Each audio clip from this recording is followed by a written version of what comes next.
नमस्कार दोस्तों, welcome back to the another episode of most mysterious and strange creature of Mariana Trench. America का दलाल बहन। इस वीडियो का पहला पार्ट हमने ऑलरेडी इसी चैनल पर डाल रखा है, जिसमें मैंने आपको बताया है मरियाना ट्रेंच में रहने वाले कुछ ऐसे अजीबो गरीब और खतरनाक जीवों के बारे में जिन्हें देखकर आप भी कहोगे अरे बाबा। उस वीडियो का लिंक आपको डिस्क्रिप्शन में, आई बटन में या फिर इस वीडियो के एंड में एंड स्क्रीन के रूप में मिल जाएगा, तो उसे जाकर जरूर देखना। मगर इस वीडियो के बाद तो चलिए बिना किसी देरी के आपको बताते हैं मरियाना ट्रेंच में रहने वाले कुछ और अजीबो गरीब और खतरनाक जीवों के बारे में। मगर उसके पहले दोस्त, अगर आप हमारे चैनल पर नए आए हो तो वीडियो को लाइक करके चैनल को सब्सक्राइब जरूर कर दीजिएगा। Number 8, frill shark. शार्क शब्द सुनते ही आपके दिमाग में एक बड़ी सी और खूबसूरत सी मछली आती है तो रुको जरा, सब्र करो, क्योंकि ये फ्रील शार्क आपको निश्चित ही डराने वाली है। कुछ ईल की तरह दिखने वाली इस मछली के जबड़ों में 25 कतारों में लगभग 300 से भी ज्यादा दांत अंदर की ओर झुके हुए होते हैं, जो इसके शिकार को सिर्फ अंदर जाने की इजाजत देते हैं, और इसके जबड़े से बाहर आना उस शिकार के लिए मौत से भी भयानक बनाते हैं, क्योंकि इसके जबड़े में अंदर की तरह झुके हुए दांतों से कोई शिकार जितना भी बचने की कोशिश करेगा, बाहर भागने की कोशिश करेगा, वो उतना ही लहूलुहान होता चला जाएगा और अंततः इस दुनिया को ही छोड़कर चला जाएगा। फ्रील शार्क में मादा शार्क की लंबाई नर शार्क से ज्यादा हो सकती है और इनकी लंबाई लगभग 6 फीट तक हो सकती है। और अब तक आपने सुना होगा कि धरती पर गर्भ धारण करने में हाथी सबसे आगे है, क्योंकि हाथियों का गर्भ काल लगभग 22 महीने का होता है। पर आज आपका यह भ्रम टूटने वाला है, क्योंकि इन फ्रील शार्क का गर्भ काल लगभग 42 महीने तक का हो सकता है। ये शार्क एक बार में लगभग 6 बच्चों को जन्म देती है, जिन्हें इससे अपने गर्भ में लगभग 3 साल से ज्यादा समय तक रखना होता है। ये शार्क जितनी खतरनाक दिखती है उतनी खतरनाक है भी, मगर आपको इसे डरने की कोई जरूरत नहीं है, क्योंकि ये शार्क या तो आपकी किताबों में मिलेगी या फिर आपके सपनों में। इसका कारण ये है कि ये शार्क समंदर की सबसे गहराई वाली जगहों में रहना ज्यादा पसंद करती है, और इस शार्क को इंसानों द्वारा देखे जाने के चांस उतने ही हैं जितना आपको राह चलते एक नोटों से भरा बैग मिलने की। Number 7, vampire Kwid.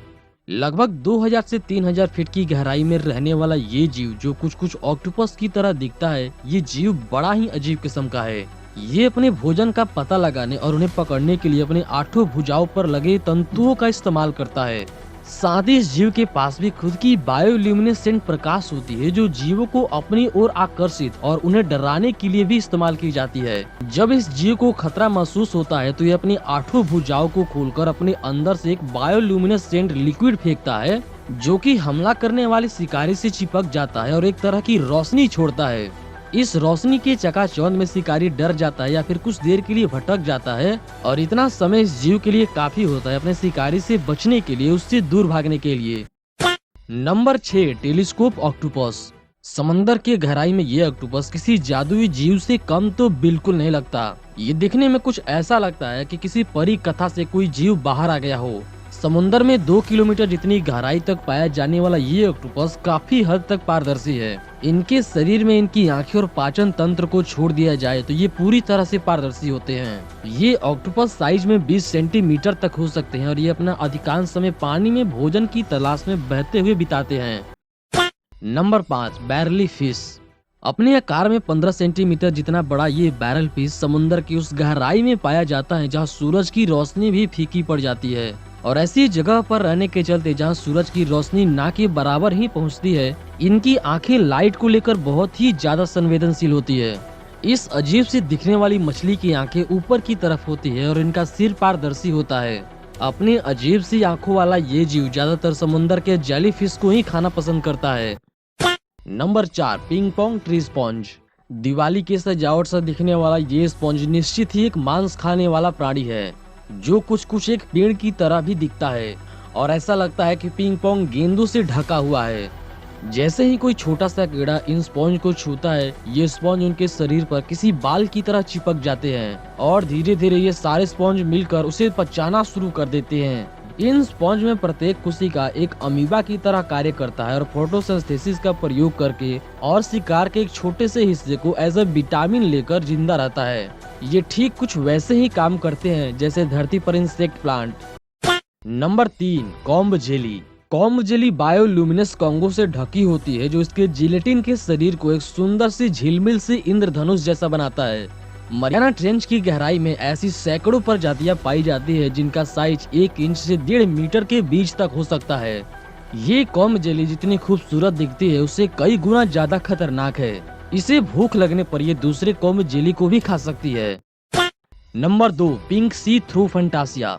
पिंक सी थ्रू फंटासिया एक तरह का सी कुकुम्बर है जिसे 2007 में खोजा गया था। ये एक बड़ा ही अजीब तरह का सी कुकुम्बर है जिसका शरीर लगभग पारदर्शी ही है। इसके शरीर में इसका मुंह, गुदा और आंतें बाहर से दिखाई पड़ती है। ये जीव भी एक तरह का बायोल्यूमिनेसेंट प्राणी है जो अपने शरीर से एक तरह का प्रकाश छोड़ता है और संकट आने पर ही अपने प्रकाश का यूज करके अपने शिकारी को डराता भी है और अपने शिकार को लुभाता भी है। खीरे के आकार का ये सी कुकुम्बर समुद्र तल में 2000 से 8000 फीट की गहराई में रहता है और ज्यादातर समुद्र तल पर जमे हुए पोषक तत्वों को खाता है।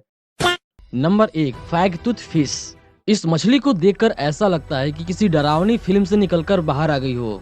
इस मछली में सबसे अजीब बात है इसके दांत, जो कि इसके शरीर के मुकाबले अन्य समुद्री मछलियों के दांतों से कहीं ज्यादा बड़े हैं। ये मछली भले ही दिखने में एक समुद्री राक्षस की तरह लगे, मगर आप जब इस मछली का साइज जानेंगे तो आप भी अचंभव करेंगे, क्योंकि इस मछली का साइज केवल 6 इंच है। कहा जाता है कि इस मछली की दृष्टि अच्छी नहीं होती, मगर पानी में होने वाले हलचलों का पता लगाकर ये अपने शिकार को ढूंढ लेती है। तो ये थे मरियाना ट्रेंच में रहने वाले 15 अजीबोगरीब और डरावनी किस्म के जीव जो आपको कभी डराते हैं तो कभी हैरत में डाल देते हैं। दोस्त, समुंदर जितना सुंदर है उससे कई गुना ज्यादा रहस्यमयी। अभी तक इंसानों ने समुंदर के सिर्फ 5% हिस्से को ही एक्सप्लोर किया है और कहा जाता है कि समुद्र में ऐसे सैकड़ों किस्म के जीव है जिन्हें इंसानों ने अभी तक खोजा नहीं है। तो बस आज की इस वीडियो के लिए बस इतना ही, और अगर आपने इस वीडियो का पहला पार्ट नहीं देखा है तो इस लिंक पर क्लिक करके अभी देख लो। तो मिलते हैं आपसे एक और नए वीडियो के नए टॉपिक के साथ, तब तक के लिए जय हिंद।